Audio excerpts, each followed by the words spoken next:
Yeah. So, I mean, I guess obvious introducing ourselves. I am Crosscool. I am Australian. I'm Rose. I'm American. I'm Zeb. I'm American.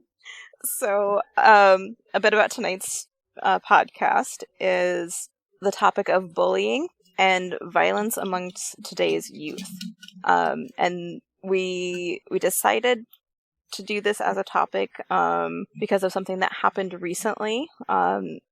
Zeb and I are a divorced couple. We have children. Because of something that happened to one of our children. And she's actually sitting here next to me, and she wanted to tell the story herself. Her name is Kira, and she is 10 years old, and she's coughing. Hi, Kira. So, like I said, she decided she wanted to tell her story.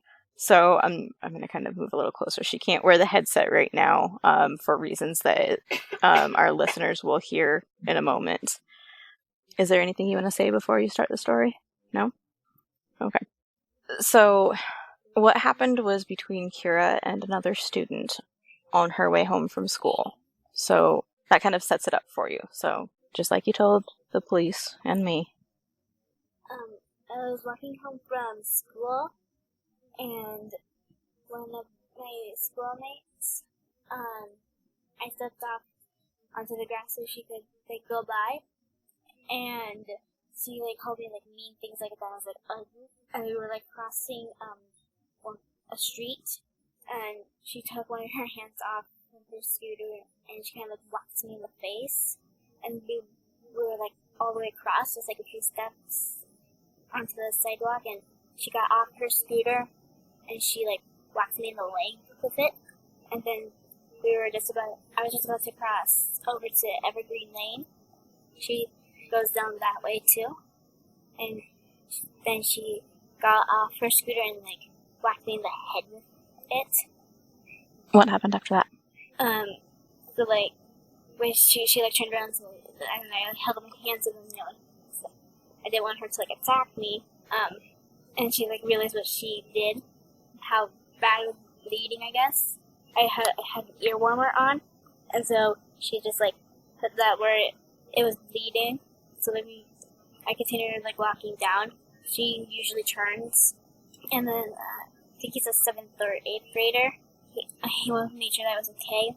I wanted to walk home, but I didn't want to walk with him, and he flagged down somebody, and he gave me a ride. And then we went to the ER. What happened at the ER? I had to get staples in my head. Mm-hmm. And why did you have to get staples in your head? Because it was a really big cut. Mm-hmm. Anything else? No? Crosscar, do you have any questions? Yeah, how does it make you feel towards the person that did it to you? I felt really mad. Do you feel sorry for her that she felt like she had to do such a thing to you? No, she doesn't. No, just straight anger. Okay. Mm-hmm. Yeah. Any other questions? I can't think of any. Okay. All right, kiddo, you can go off to bed. Thank you, Kira. Crosscar says thank you. I don't know if you got that. All that was okay. All right. So for our listeners, in between her coming home with that very nice gentleman who dropped her off, who also came back later to check on her, because it turns out he lives just a few streets over from us. So he stopped by on his way home from work after having brought her home the first time to check on her and see how she was doing. As soon as she came in and told me what had happened, I called the police to inform them that she had been attacked, and they were going to send an officer over. Zeb was at work. I had the day off, so I was home. Zeb had words. Zeb was at work. Can you tell I'm just done with the week? This is how the week has been. Yep. So I called Zeb at work as well and told him that he needed to come home, even though he would have been off in 10 minutes anyway. It was one of those, he needed to be home sooner rather than later. Yeah. And I talked to the police, and they were going to send an officer over to get a statement. I took some pictures of Kira's head when she came in. When we post this podcast, I am not going to put those pictures up, just because they are fairly graphic. Don't think YouTube would be too happy about that. Plus, I don't want to legitimately trigger anybody with that. So, I had taken some pictures, for evidence sake, obviously. And Zeb got home, and we'd still been waiting for the police officer for about half an hour at that point. And since he was home, I decided I was just going to take Kira into the ER instead of waiting even longer. I was watching a friend's kid at the time, so that's why I hadn't taken her in sooner than that. Plus, still waiting for the police officer kind of thing. So I took Kira in. Zeb stayed at home with our son and my friend's son, because she was on her way to come get him as well. So this was all sorts of fun. So my friend picked up her son probably about, 20 minutes later or so. And so Zeb and our son joined us at the ER, by which time they had cleaned up Kira's injury, and I had taken a picture of that as well, because we were going to talk to the school and for the police officer that we did eventually meet up with that night. And the nurse was kind enough to put a ruler next to it. And she has a 2-centimeter gash on her head that took 3 staples to close, which she still has the staples in right now. I will be taking her in on Monday to have those removed finally. They wanted them to stay in for about a week. And when we got home, we had actually missed the police officer. So I ended up having to call the station again and have them send him out again. So he came pretty quickly that time. And, took Kira's statement, and as you heard tonight, that's exactly what she told him as well. So she's stuck to her story pretty well. And so he took her statement and also looked at it, and looked at the pictures, and he was like, wow, that's actually a pretty serious injury. Thankfully, she did not end up with a concussion. It's just the cut. Yeah, well, because there was a pretty big sized lump next to it that night as well. And later that night, from where the girl hit her on the leg, a bruise did form there. A fairly good sized bruise too. I'm trying to think of what else. She's a pretty brave kid, honestly, because after they cleaned it up and I took the picture, the nurse left the room to go get the doctor so the doctor could check it out. And she turns to me and she goes, "How bad is it, Mommy?" And I kind of hesitated, and I was like, because she knew I took the picture. I said, well, do you want to see the picture? Because trying to explain to a 10-year-old what 2 centimeters looks like, She actually said yes, she wanted to see the picture. So I showed it to her, fully expecting her to freak out a little bit or something, like any kid would. She looked at it, and she just kind of scrunches up her face and goes, "That's really bad." Didn't freak out a bit. I was like, really? My kid's got some guts. Kind of thing. So, I mean, all in all, the only thing she really freaked out about was them putting the staples in. Yeah. Though she was more freaked out about the idea of stitches than staples. So, there's that. Well, she didn't have any shots. Yeah, don't get her started on shots. Those she freaks out even more. Needles, IVs, things like that. Oh, no. So yeah, thankfully her tetanus shot was up to date, so we didn't have to do that. But overall, she's really been pretty damn brave through all of this. Yeah. And so we brought her home and got her off to bed and everything. And after calling the police and calling Zeb, I called my work because I knew I was going to have to talk to the school the next morning. And I had to be into work the next morning. So I called work and said, "This is what's going on. I'm going to be a little late." And my boss is amazing anyway, but as any sensible boss would in this situation, she goes, "Yep, that's fine." Yep. Kind of thing. So yeah, my boss knew I was going to be late, and I ended up being about an hour late, ultimately. But I got up the next morning. Zeb had to work, so he took AJ to school and went to work. And I got up to take Kira in, and I came out of my room, and she goes, "Can we have Aunt Melinda watch me today? I don't want to go to school." That's when the fear had set in. Yeah. Was going to school, because throughout all of this, for our listeners, Kira actually did not know that girl's name when this happened.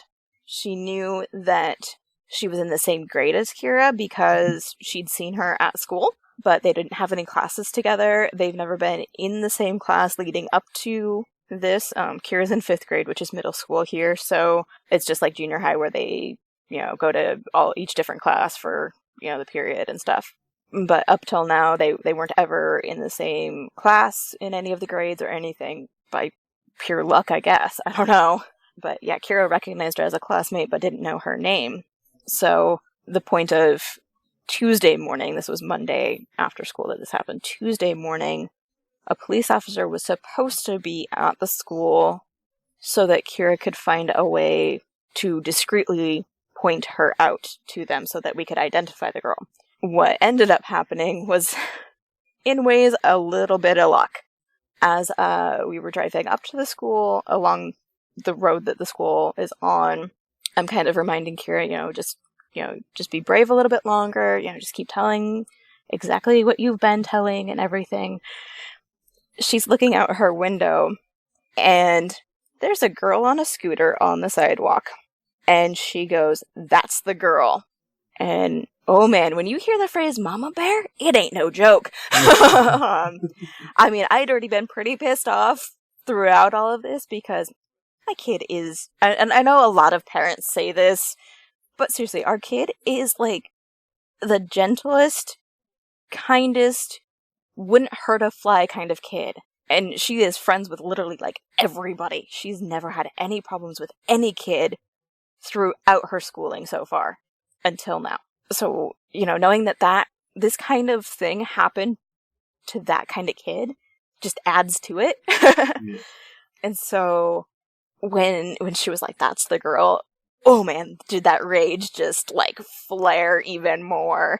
And we pulled into a parking spot and I was just like, well, we're getting her name. I can't promise I won't say anything else than that to her, kind of thing. And Kira was just like, all right, whatever, kind of attitude. Like, she was kind of focused on just getting inside, kind of thing. Yeah.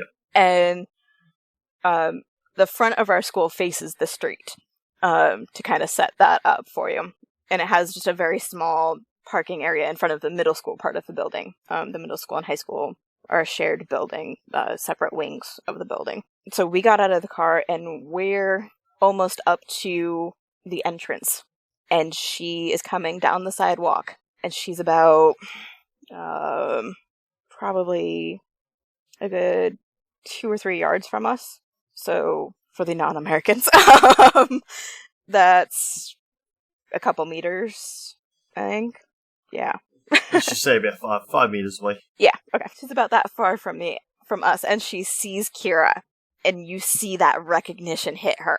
And she realizes Kira's not alone. That's gotta be Mom. And she knows she's in for it. To her credit, she does not try to dodge me. She does not try to, run away or anything. She faced me. Even seeing how hugely pissed off I was, she faced me. As she's about that distance from me, I raise my voice and yell, "What's your name?" And she pauses for a second, and she comes closer to, arm's length away from me. And she says her first name. And I am pretty proud of this fact. I only cussed one entire time, and it was the next sentence out of my mouth. Well, actually, no, it's the second sentence. As I said, "You want to see what you did to my daughter?" And again, to the girl's credit, she was very respectful.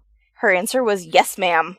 And so I turned to Kira a little bit so she could kind of see what happened, and I said, "That took 3 fucking staples." And like I said, that's the only time I cussed in the entire thing. I could have gone off on that girl so much worse than I did. So I'm pretty proud of that I managed to keep it in check. Mostly because school grounds. Anyway.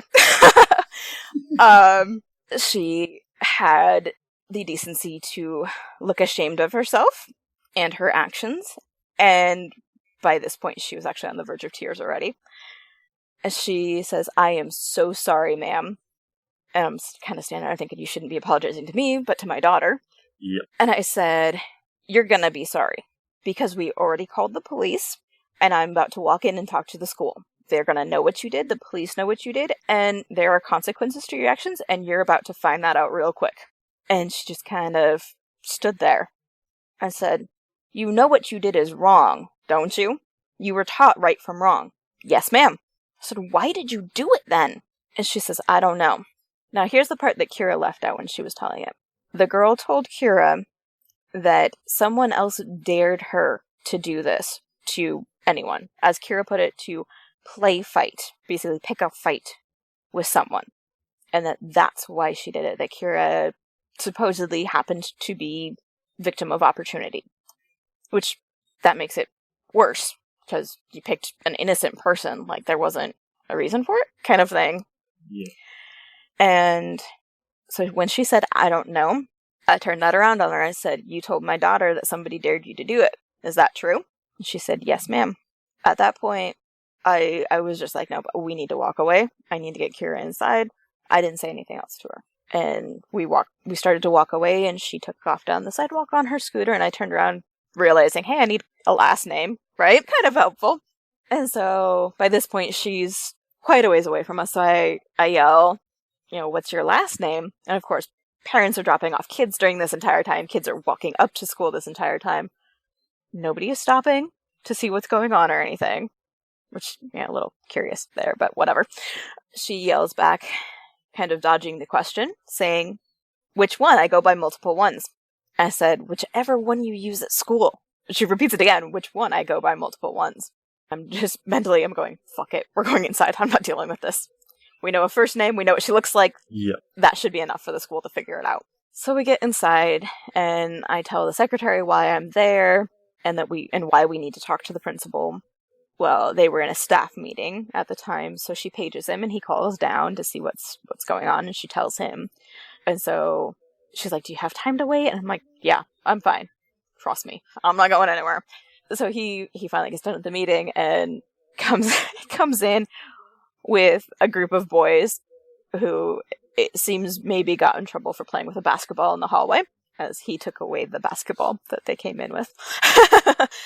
And sent them on their way, and then, was like, okay, come on into my office to Kira and I, and asked her name, and kind of tried to put her at ease a little bit by making a joke of, if I have to ask your name, that's a good sign, because you must not have been in my office very much, kind of thing, which she cracked a little bit of a smile at, and he's a younger guy, probably not too much older than me, and you can tell he's in the right profession, being a school principal, because he's pretty good with the kids, from the small interaction that I've had with him so far. But so, he asks Kira to walk him through what happened, and it was off of school property, so in terms of punishments from the school, there's not a lot they can do. I'll put that out there right now. So, she walks him through everything, and he asks a few questions here and there, because she was a little nervous, so she kind of stumbled a little bit. So she finishes telling him all of this, and he clarifies, again, so you recognize this girl, but you don't know her name. And Kira says, yes, and then I kind of step in and say, well, we do know her name now, and tell him about the interaction outside briefly, of how we got her name. And he was like, oh, okay, well, in that case, I can pull up pictures from the yearbook on the computer to show. They won't have a name on them, but it'll be her the pictures. And so he pulled up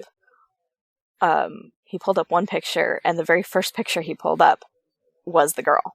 And Kira identified her immediately, said, that's her.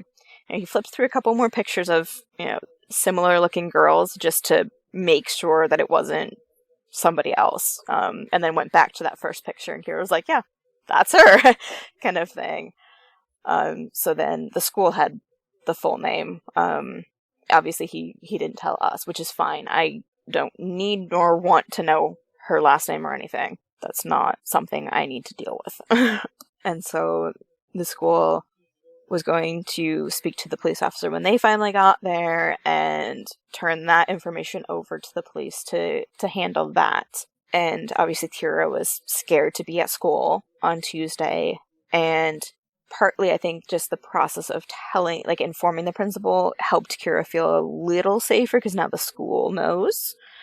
And then the principal goes, all right, this is my idea. And if you don't like it or you want to change something, just tell me, kind of thing. His idea to help her feel a little more safe, because the only time she ran into this girl was between classes in the hallway. They didn't have any classes together. They don't have recess or lunch together or anything.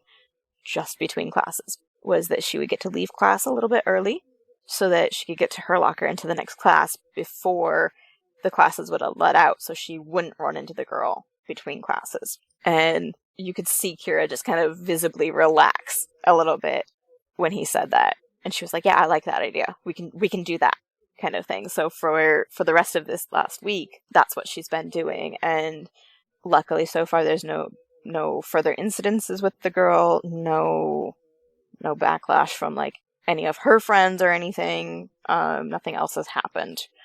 So I think that's kind of starting to help Kira feel a little more at ease being back to school and everything. And he also walked around with her to all of her teachers and told them what they needed to do and why, and what to watch out for, kind of thing, so that they could kind of keep an eye on things between classes in the hallway as well.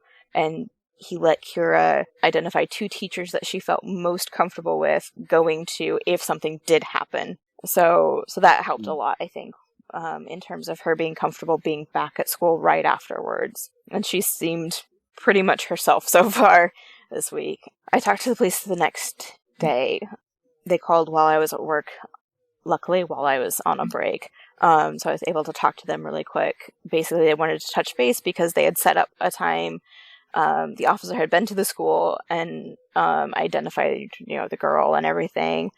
They had set up a time that night to talk with the girl and her mom, and then wanted to set up a time to talk to Zeb and I afterwards, and, kind of wanted to know, well, what did we want to see done about this kind of thing, and whether we wanted to press charges or not. And it was kind of one of those, we had talked a little bit about it, of we wanted to make sure that the girl did understand there are consequences to her actions, and she needed some sort of tangible thing to make her realize that she can't just get away with doing such a violent thing. And so when he asked, do you want to press charges? And I said, yeah, I think we do. He was very honest with me that the county prosecutor does not like to prosecute children because in the eyes of the court, a 10-year-old does not know right from wrong, but between me and the officer as parents, we all know little kids from the age of 2 know right from wrong. But it's a lot harder to prosecute kids or even send them to juvie just because they're so young and, still learning and all of that. And it's kind of one of those, okay, still, we still want to kind of go forward with this so that she understands, kind of thing. And he was like, obviously if you see us officers getting frustrated, it's because we are, because, of course we want to see justice done, but the prosecutor has to be willing, kind of thing. And that they would then come talk to us again after they had talked to the girl and her parents that night.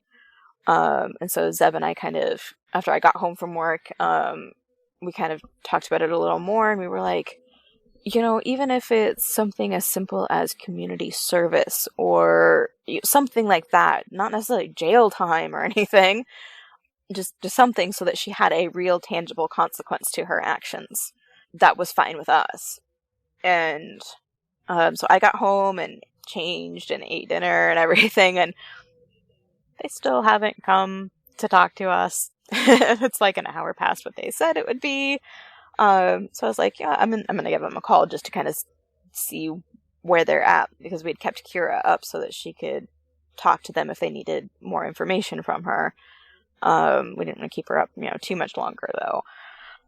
So I called them, and funny enough, they answered, and I said who I was and why I was calling, and it was the 2 officers that I had talked to so far, and they're like, oh yeah, we were just about to call you because we got called out to a 3-car wreck, so we kind of have been dealing with that, and we just got back to the station, kind of thing. So I'm like, no, that's totally understandable. I just wanted to see where we were at, kind of thing. If we were gonna have to put this off till tomorrow or what kind of thing and stuff. And so they were like, well, if you don't mind talking on the phone, we'll just do it on the phone since we have you. So, yeah, that's totally fine. It actually gets more disturbing than it had been. So, a random attack on an innocent victim is appalling enough. What the officers then told me just takes it to another level. And Crosscore and Zeb both know what's coming because we've been talking about this all week as things have come in. The officers went and talked to the girl and her mom, and again, more credit to her, she didn't try to deny it. She admitted it fully to them. But here's where it gets bizarre and disturbing. She tries to tell them some other tale, as the officer put it, and to them it just wasn't adding up what she was trying to tell them. And so they took the mom aside and kind of laid it out for her, and then went back to the girl and said, basically kind of one of those, that doesn't add up, and this is what the victim has told us. And so that she changed her story a little bit to, I guess, tell the truth that it was not done on a dare. It was because a friend of hers recently became friends with Kira, and that made her mad, so she took it out on Kira. And which is all kinds of and that's what the officers said too, that was very disturbing for them to hear. And I mean, I can imagine, we're in a small town, but I'm sure they've heard their share of bizarre reasons for things happening regardless, because we're also the county seat, so we also have the sheriff's office, not just our local police. So I'm sure they've had to assist on some bizarre and random and weird things as well. But yeah, a 10-year-old who fully admits she knows right from wrong. And another part that Kira left out was that when this happened, the girl told her to lie and say she fell if asked what happened to her. And Kira's response to the girl was, no.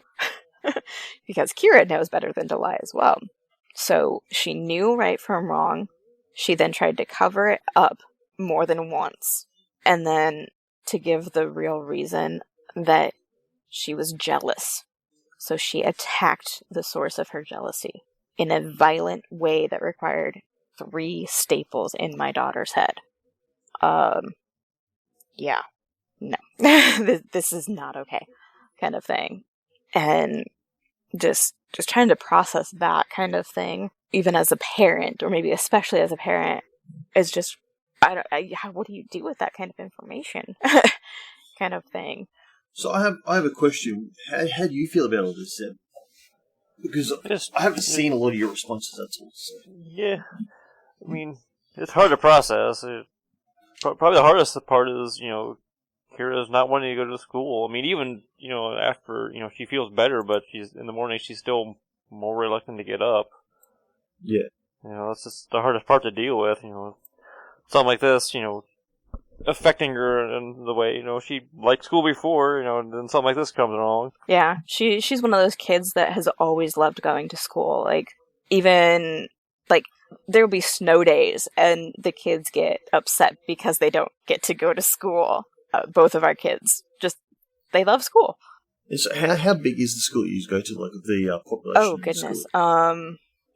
It's not a very big school. For the Americans, I believe we are a 2A school, which means we are the, third smallest, Zeb? Oh, God, A, 1A, and 2. Well, I think A is the smallest. A or 1A is the smallest, and then it goes all the way up to 7 or 8. And obviously the population of the school gets bigger. Yeah, I said, we're a pretty small town. So you'd say it's a few hundred in there at least? Yeah, probably. Graduating class this year is probably going to be maybe 100 at most. It's not a huge school by any means. Kira's class is probably about the same size, or her grade is about the same size, probably no more than 100 to 115. So, if that. But yeah, it's a pretty small school. So, Right. I just thought I'd throw that in there for the listeners as well. So Yeah, absolutely. So they can actually grasp their heads Yeah. around it. Yeah. So what kind of actions do you think would be appropriate? So like I said, we did bring it up to the officers about the community service thing, and they said, and this is the frustrating part for both them and us, the juvenile system, at least in America and within our county, I guess, I don't even know if it's specific to our county, but the juvenile system prefers to try to rehab the behavior rather than punish it. So something even like community service isn't really something they do. They're going to try to basically teach the girl, different ways to manage that behavior and kind of redirect her path, I guess. And in terms of that, the school has more resources than the juvenile system does. So, our school, at least, has separate classes for troubled kids like this, where they're separated from the general school population, and the teachers that deal with them are actually trained to watch them more closely for these behaviors so that they can try to curb those behaviors and teach the students a little more on that. However, because of the disturbing nature of this crime, the two officers that we've dealt with so far are also going to talk to the juvenile offenders officer and explain everything to him and kind of get his opinion on how he thinks they should proceed, and kind of go from there, in terms of, because he deals more with this kind of thing than they do. And basically they'll keep me in the loop as best as possible. But as the officer put it, kids have to offend multiple times before the court will even, as he put it, wag a finger at them, in terms of any kind of punishment. So, I mean, we hope, obviously, that this does not happen to somebody else, and obviously we don't want the girl to retaliate against Kira more or anything. But yeah, so, I mean, obviously we hope she gets the help she needs, but at the same time, we still want to see some kind of punishment, too. So it's, yeah. I mean, if they truly actually do rehab, I mean, I'm fine with that, but, it's like one that it seems like they're probably not going to, just because of age and everything. And then, that leads to the problem in the future. Like, what she happens is she gets, rejected by, a boy or whatever, or, has someone cheat on her. What's her reaction to that going to be in the future? That was something that I'd had a conversation with somebody else about this during the week of, you can teach kids, integrity and honor and kindness and all of that. You can throw that in their faces all the time, but if they don't care, they don't care, kind of thing. And that's something about our school as well, from even like preschool on through high school. They preach about the pillars of character. So kindness, fairness, equality, integrity, all of that from a young age. So even if she wasn't being taught all of this at school or at home, she's getting taught it at school. She knows these things. Yeah. So, like, that's not, like, an excuse or any, I guess, for lack of a better word, that she could use, kind of thing. So, because that's something somebody else brought up in our community was, well, that should have, be something put on the parents, teaching integrity and honor and all of that. And Dark Jackal and I kind of chimed in on that. And I have Jackal's permission to bring this up. Jackal's daughter is 5 years old, and she is on the autism spectrum. And so at 5, most kids do have trouble with, like, expressing emotions and knowing how to handle them. Being on the autism spectrum kind of magnifies that a bit. So she has outbursts, but even she is learning to redirect that and learning, hey, I can't react that way, even if, I want to, kind of thing. So when a 5-year-old who has a disability grasps that concept better than a 10-year-old who is perfectly normal, that says something about our society, I think. Yeah.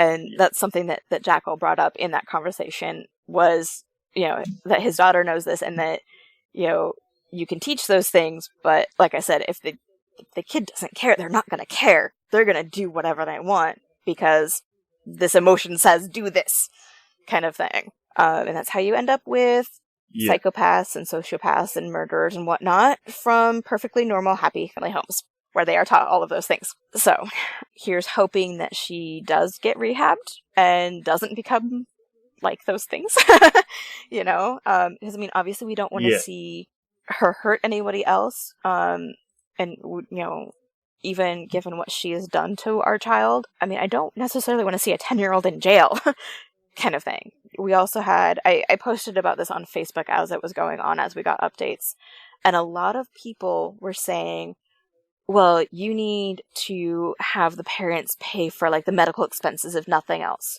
One, that doesn't teach the kid anything other than mommy and daddy will pay for it if I get in trouble. Yeah, exactly. Yeah. Two, and the biggest reason, or I guess maybe equal reason to the first one, for the Americans, we have Medicaid, which for outside of America, think universal health care, but for certain guidelines. Anyway, the kids and I have Medicaid, which means we don't pay for medical expenses. And that means that there are no medical expenses to put on the parents. And some people, when I pointed that out, said, well, you should make them pay the state back then. Again, see point number 1. That does not teach the kid anything. Yeah, it won't teach the kid anything. And you need to focus on the kid and you should get them to learn from what they've done. And also medical costs in America. I know people outside of America hear about it all the time, the horrendous costs that we have in America. Yes. I'm not putting that kind of debt on parents. No. We've been without insurance before, and it sucks. So, no, I'm not putting that kind of debt on her parents either. And from the sounds of it, since it was her and her mom, I kind of feel like maybe it's a single-parent household. I could be wrong. Maybe dad wasn't available or whatever, but still, especially single-parent household, I'm really not putting tens of thousands of dollars of debt on that kind of household either. Yeah, because it costs like $1,000 or something for a stitch or something. Oh, probably. I know a $1 bag of saline is about $500 to $1,000. Yeah. Yep. Wow. Yeah. That's just crazy. Yep. Giving birth can... right? Giving birth can cost up to like $40,000. So yeah, it's crazy. Like Seb said, yay, American medical costs. Which as somebody with a chronic illness, I'm glad I have Medicaid. But yeah, so that is what has happened with Kira so far. And like Seb said, I'm not usually up with him in the morning. He usually takes them to school because I work just a little bit later in the morning than he does. So I'm usually still asleep. But yeah, I hear him sometimes trying to get her out of bed this week because she doesn't want to get out of bed. And as a parent, it breaks your heart to see such a loving, happy child now afraid. And since she already has that much fear, she is going to start therapy. There's a therapist in my therapist's office who actually goes to our school a couple times a week and works with those troubled kids as part of the rehab process. And so when I brought it up to my therapist, she was like, well, either I can see Kira like you're suggesting, or this other therapist can, see about the school giving the referral for Kira to be seen at school. I said, let me put it to Kira and see which way she wants to go with it, which way she's more comfortable. Because obviously therapy works better when you're comfortable. And so I put the choice to Kira, and well, she gets nervous when she has to leave class for things. And she would have to leave class for this. So she was like, no, I would rather just do it at the therapy office rather than at school, because also all of the kids know why that therapist is there. They know she works with troubled kids. Yeah. And she's kind of concerned about, she's at that age where the concern for other people's thoughts about her kick in. Yeah, the perception of what she would look like from other people. And which was something... And this is all brought up from bullying, and bullying just in general. Yes, I was bullied through school, so I know how that goes, and it can be merciless, and it's ridiculous. And I mean, thankfully our school has been pretty good about cracking down on it, from what we can tell anyway. But yeah, she decided she would rather do it in the therapy office. So I set up her first few appointments. My therapist didn't have any openings until like mid-January, but they always call if a appointment cancels or something. So if they cancel, if they have a cancellation, I'll try to get her in sooner, obviously. Because it was really funny because the day I made those appointments, she came home from school and she goes, "When do I start therapy? I want to start therapy." And I was like, in a few weeks. Look at the calendar, because we have a big whiteboard calendar that we put all of that stuff on. And so she looked at it and she goes, "Oh, okay." Yeah. Kind of thing. So, like, at least she's like ready for it. That's encouraging that she wants to. Yeah, she's ready to do it. So thankfully there's that at least. And I just have one thought, and so when I asked her what she felt like towards this person, and it's just anger, I would hope that she would be able to find it in her heart to actually forgive, because if she harbors that anger, I'm worried about that would actually. And that's kind of something when I first brought up to her about starting therapy.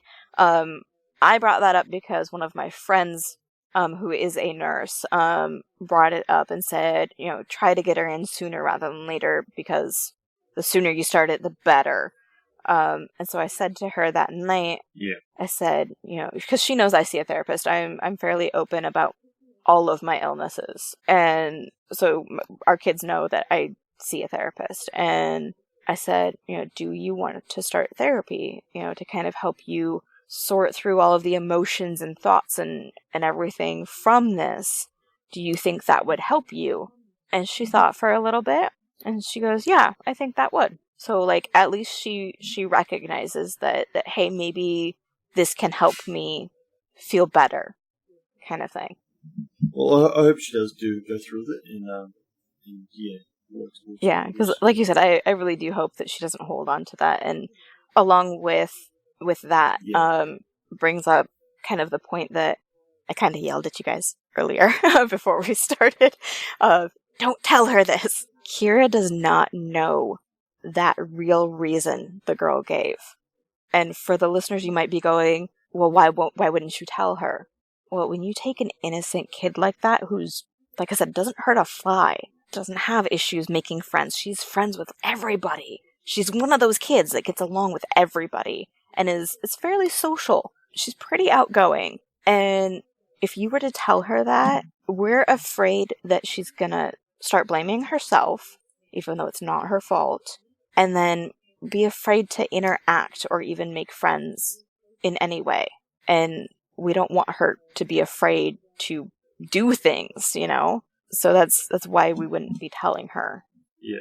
And then, as I said in our podcast text chat earlier, I have a second story to share that kind of coincides with this one, but in a different way. So the reason I was watching my friend's son on Monday, she was supposed to come with me to a doctor's appointment that I had. My health issues this year are a whole different podcast, honestly. So she was going to go with me for support. And she's got 4 kids, but the youngest is almost 3. So it was her day off, my day off. We were all going to go together. About 45 minutes before she was supposed to be at my house, so that we could go to the appointment together, she calls me hysterical. And I'm trying to calm her down enough so that I can understand what she's saying. She's like, I can't find our babysitter's number. We use the same babysitter. She can't find our babysitter's number. And she needs to drop Grayson off there and all of this because her oldest son is being rushed to the hospital because he took a bunch of pills and tried to kill himself. And she needs to get down there like right now because her ex-husband is down there with him and she needs to get down there. And I said, that's fine. I will call our babysitter and let her know what's going on. You head this way. I'll give her the heads up. Babysitter doesn't answer her phone. So I text her and tell her what's going on. She calls me right back and she goes, I'm not at home because it's a school day. She's not expecting to have any kids. She's out Christmas shopping for her own kids. And I went, nope, it's fine. I'll take the kid. I got this. It's a number of times I've taken a kid to a medical appointment that's not their own. I got this. It's fine. Kind of thing. I call her back. I tell her this and she she is one of those, I love her to death, but she can be so dumb sometimes. In a loving way. I mean that in an entirely loving way. She's going, but you have your appointment. What about your appointment? I'm like, it's fine. I will take him to my appointment. Don't worry about it. You need to focus on your other son right now. And she's like, are you sure? Yes, I am sure. I will take him. I'll feed him a Happy Meal. He'll be fine. Kind of thing. I got this. It's not the first time I've done this. And so she's like, all right, how do I get to your house again? Because I don't live very far from our babysitter either. I said, you know what? At this point, you know how to get to our babysitter. I will meet you there. That is the easiest way to do this while you're all emotional, and you don't need to try to figure out how to get somewhere on top of that kind of thing. Yeah. And she was like, all right, deal. Kind of thing. She was already about halfway here, and so I met her over there, took Grayson, we swung through McDonald's, went over to my appointment. He sat there. He has a little backpack of toys, and so he was playing with his toys while I was talking to my doctor, and he fell asleep on the way home. And was completely out for most of the ordeal, actually. And that's actually why I didn't go pick up my kids. And I mean, sometimes I don't go pick them up even when I'm home anyway. They can walk home. It's fine. Or so I thought until Monday, you know? But yeah, he was asleep, so I didn't want to wake him up or anything. And after I told my friend this, she's like, you should have woken him up. Your kids come first. And I'm like, I had no reason to even have an inkling that this was happening to my child at the time. So, you know, yeah, in hindsight, I should have gone and picked her up. I feel guilty for that I should have gone and picked her up. But at the same time, this could have happened at another time then, you know? Or it going, you know, before we knew the real reason, going based off the dare, it could have happened to another kid kind of thing. So it's just one of those, you know, hindsight is 20/20, as they always say. Yeah. But yeah, so she's been dealing with that all week, and I bring this up not just because suicide amongst teens is an important thing to talk about, but because of the aftermath. Her son survived, good news, and they put him on a 24-hour psych hold as usual, and, you know, he got through that, opened up to the therapist pretty well, she said, and they discharged him the next day into her care instead of her ex's care. That was the agreement they made. And so he went to a fairly large school where the rumor mill is strong. Turns out several of his friends knew that he was going to do this. He did it on school property, by the way. Took his pills to school and took them there. Wow. Yep. And his friends knew he was going to do this. Did not report him to the school. Did not report it to his parents or warn his parents. And did not try to stop him. You can imagine my friend is pretty damn pissed off right now. Yeah. That's... Yeah. As if that wasn't enough, they pulled him out of that school. So he goes to the school her other children go to now. He started there a couple days ago to get him away from all of the rumors and shit over there. And since then, they locked him out of every single social media. All of the electronics at home, the very few electronics that she has at home, have a password that he is not allowed to have or know, and his siblings are not allowed to let him into any of them. They changed all of his passwords to all of his social media so he can't get into them. Yep. The school has been told under no circumstances is he allowed to have any access to any kind of social media or internet or anything, so that he cannot see anything that his so-called friends from the first school are posting. She and her ex-husband have gotten multiple texts and messages from those classmates that just add to it, of wanting to know where he is, demanding to know where he is and if he's okay.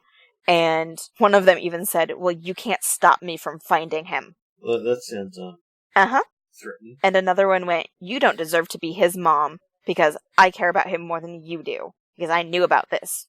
And my friend went, why didn't you try to stop him? Yep. My friend went, listen here, little girl.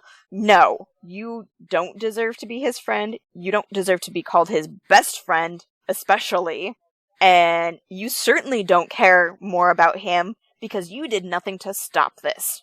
So you can just stop right now, kind of thing. Yeah. And another one of them sent her a picture of his empty seat at school and said, I'm over here crying because his seat is empty and it makes me sad.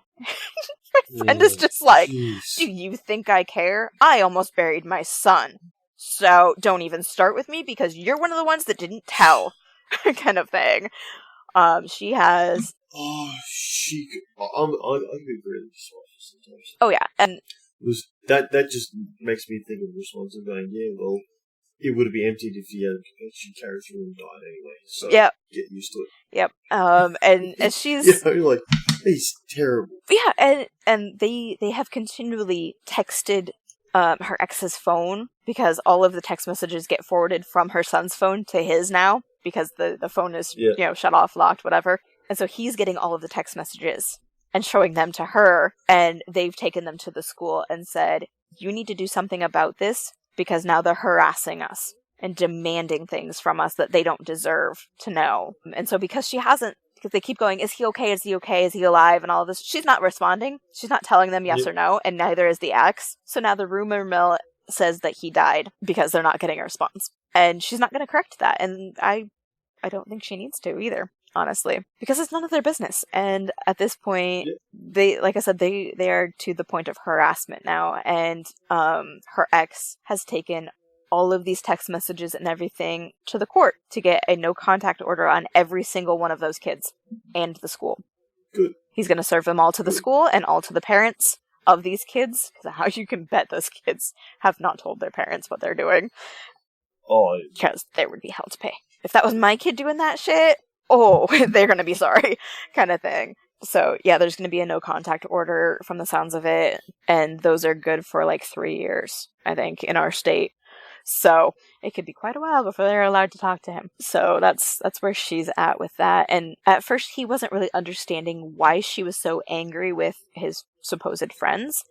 So she finally put it to him last night because he's, moping that he doesn't get to talk to any of his friends because it's not really sinking in for him how toxic they are. Yeah. And so she finally said, because he was like, it's no big deal. All of this to him is no big deal. Like, you almost died and you think it's no big deal, kid? No. We'll get to that kind of thing. This is kind of what her attitude was.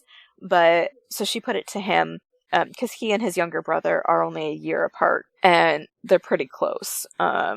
So she put it to him of, all right, so say it was your younger brother that did this. How would that make you feel right now? And he was like, well, I'd be sad. And she said, would you be worried about him? Well, yeah. Okay. Now, what if you found out that all of his friends knew that he was going to do this and they didn't do anything to stop it or, warn people about it that could have stopped it? And he's like, well, I would be pretty damn oh, I get it now, Mom. Kind of thing, like put it into perspective, kid. The light bulb moment came on. Yeah. So now, he kind of gets it a little more of why she's so angry with them. So yeah, that's what she's been dealing with all week. And it just goes to show the bullying is everywhere. And you're not going to stop bullying, I don't think. No, I don't think we will. It's something that will always be there. It just comes down to how the parents are going to be able to talk with their kids to deal with it, and how the kids deal with it themselves as well, because everyone's different. Yeah, and I think part of that, because you see it a lot in schools more than anywhere, just because, hey, we're away from the parents, we can get away with more, or whatever, kind of thing. Yeah. In some cases, that's the attitude, and in that case, then it kind of becomes the school's responsibility, and a lot of schools have kind of jumped on that, zero tolerance policy kind of thing.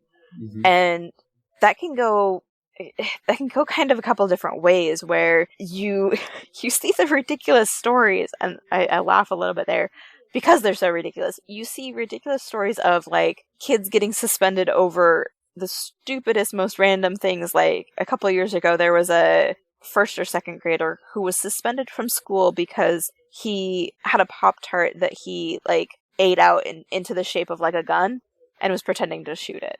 Really? That's where you draw... that's where you draw the line? That's where you set the low standard, is Pop-Tarts shaped like guns? No. And, this was a kid that wasn't, a trouble kid or anything. It was just a kid.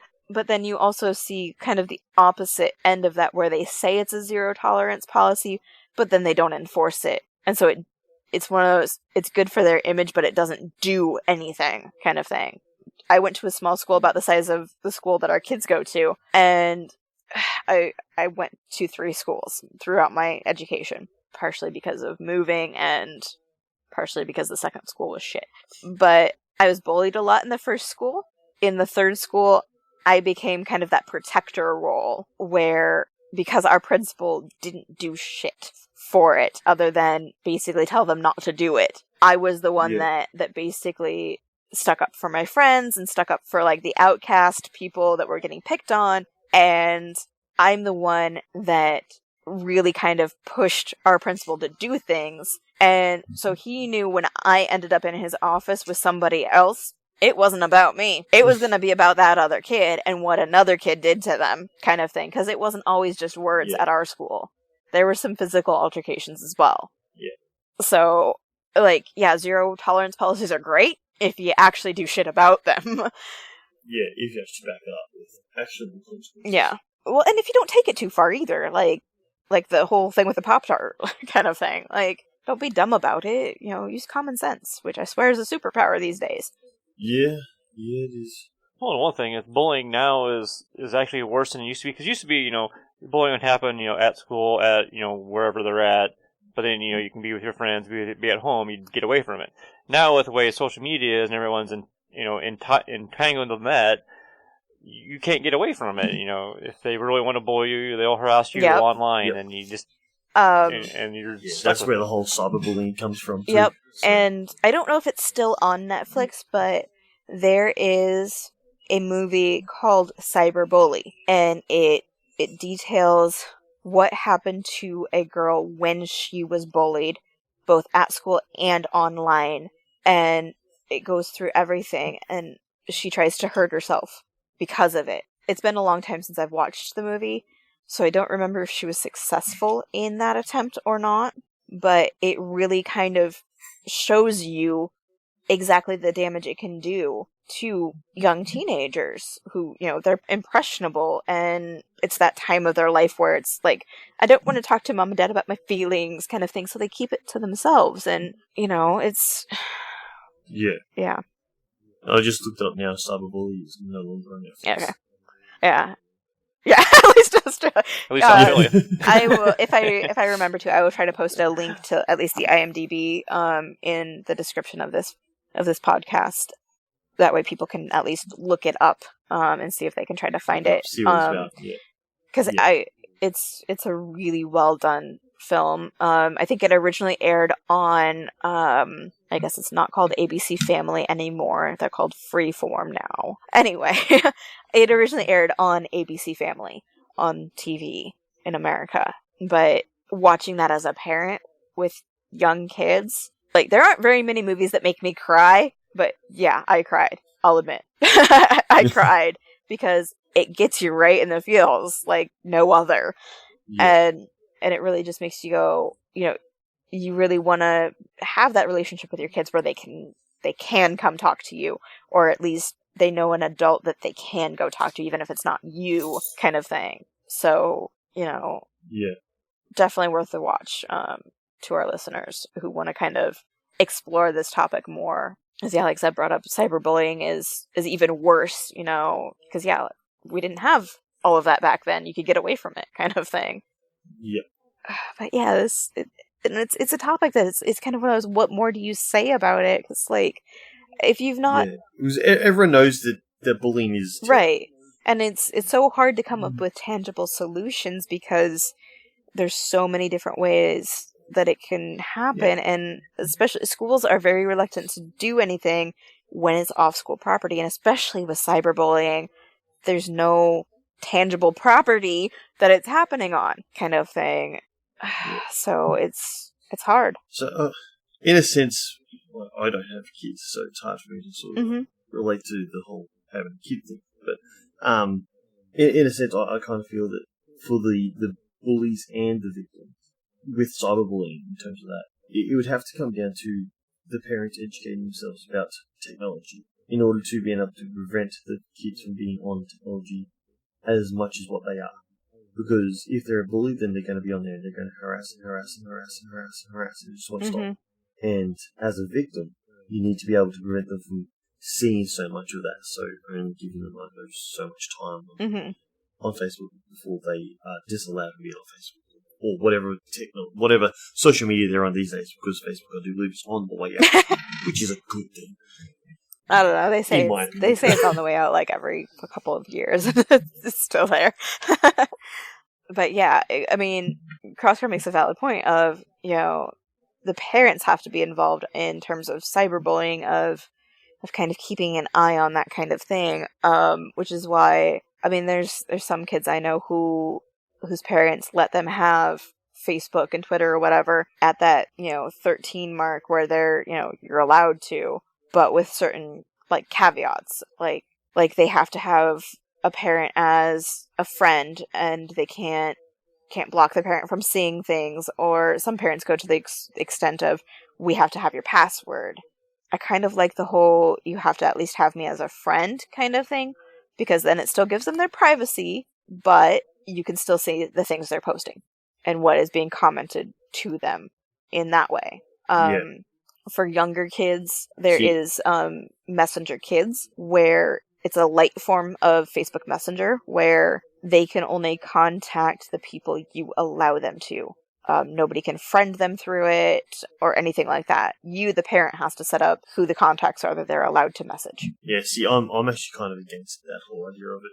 I don't think kids need to be on Facebook, social media, or anything else until. Yeah, because I mean, if you think about it, the sooner you expose them to that, like the more. That's my opinion. So, I mean, they can be exposed to it through like this day and age. They'll be playing Xbox, PlayStation, Nintendo, and stuff, and they'll be exposed to friends and talking to friends through that. They don't need a messenger for kids thing.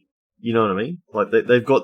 And that way they're actually interacting with their friends and they're playing games with their friends and they're having fun. They're not just talking, which can easily lead to... And that's part of the problem that my friend has been having is, like, because her son had Snapchat and Facebook and something else I don't remember. But basically, these other kids have been blowing up the phone with all of those apps, trying to get at him and stuff. And some have even threatened to try to track down the ex-husband's house to try to find him, kind of thing. So it's a whole big mess over there, and those kids are really about to regret it. Yep. Yeah, she is full on mama bear right now. She's originally from California, so she don't mess around. Let's put it that way. Yeah. But yeah, it's like I have a friend whose daughter has the Messenger for Kids. But that is because the daughter's father lives in New York and they live in West Virginia. So it's a way for her to be able to talk to her dad and his parents. And that's it. That's the only person she's allowed to talk to on there. Besides her mom. Which is really funny because sometimes she'll be like, yeah, she just messaged me from like the living room. Just this random picture of something the cat is doing. Kind of thing. She's 8. She's the same age as our son. So it gets really goofy, but that's literally all the daughter uses it for, is to talk to her dad. Yeah. See, and that's a good thing. Like that's obviously the parents are thinking about it and going, okay, so this is a way for her to communicate with the dad. So, and if that's all it is, then that's good. That's the great part about Messenger for Kids is that. And that's what that's kind of what I mean by parents educating themselves about what technology they can use and what they shouldn't be using. And these parents obviously have, because they've gone, all right, cool, we can do this to let them contact us. And that's good. I think we see that better in the younger generations of parents, because like they've grown up with all of this technology. They know their way around it better than maybe the older parents do, kind of thing. So yeah, they're more aware of the dangers. Well, there's just so many shows these days about, what can go horribly wrong, kind of thing. Because I worked with some older women, like my parents' age older. And this isn't a dig at my parents, by the way, because my parents are pretty awesome. I'll just throw that out there, too. But this older lady that I work with, I mean, her and I kind of butt heads a lot. She rubs me the wrong way on quite a few things, but because my coworkers had noticed that I was pretty late on Tuesday, and my friend and I were talking about our Mondays throughout the day. Coworkers caught bits and pieces of what had happened with Kira. And we had a big, hour-long time in the afternoon where we had no patients to deal with or anything. So I was telling the full story. And when I got to the part where Kira said there was a boy that came along and helped her, that coworker immediately jumped on it and was like, well, where's he at? He needs to be brought into this. If he saw everything go on, he needs to tell about it. And I kind of looked at her and I said, I don't know that he actually saw everything that went on. I think he just happened across Kira. Plus, he's older than her. She doesn't have a lot of interaction with the 7th and 8th graders. Yeah. So she doesn't know who that boy was. And there's no reason to bring him into this other than to find him to thank him for helping my daughter. Yeah. And that kind of quieted her down a little bit. And then the next part where he flagged down a car and she got in the car with somebody. And instead of saying that as thank God somebody stopped to pick our daughter up so she didn't have to walk another quarter of a mile home bleeding from her head, because we all know head wounds bleed more than anything because, all the blood vessels up there. She's gushing blood. I mean, even when she got home, it was still trickling pretty good. And so for me, I was thankful he stopped. And maybe this is a generational thing. I don't know. I say that, and she looks aghast and goes, she got in the car with a stranger? And I said, yeah. Well, that could have gone really bad like that. I don't know about that. And I looked at her, and usually I kind of hold my tongue with her because it's not worth it. In this case, it's my kid, so yeah, I'm going to not hold my tongue. I looked at her and I said, would you rather she'd walked a quarter of a mile home bleeding from her head on her own when she was already shaky from already losing blood? And she was kind of like, oh, well. And it's like, duh! Why do I have to spell it out? My kid has a head injury. And granted, you don't know how far we live from the school or whatever, but oh my fucking God, are you serious? We live in a small-ass town. She's bleeding from her head, and you're worried somebody's going to abduct her? She's not a good victim, I'm sorry. As awful as that sounds for me to say, she wouldn't make a good victim in that instance. I'm sorry. And again, we live in a small town. It's really not that kind of thing that you would have happen in this town where somebody gets taken like that. And like I said, he lives a few streets over, so I'm really tempted to try to go find him to thank him again for not only bringing her home, but for coming back to check on her as well, because he was a really nice old man too and stuff. It's just that small town caring that you get. Everybody looks out for each other in small towns kind of thing. So I'm glad that he stopped and brought her home and came back to check on her. Like, that boy and that guy are the two silver linings that come out of this whole thing. Yeah. I don't even know if there's anything else to say on this topic, just because, Yeah, I think it's pretty... Yeah, and it's one of those, we could go in circles about solutions for days. I mean, that's kind of proven by the current system. that there's no good solution, and I wish we could offer one, honestly. But, I mean, I don't think we have anything that hasn't already been done or said. Yeah. I reckon it's a good point to end it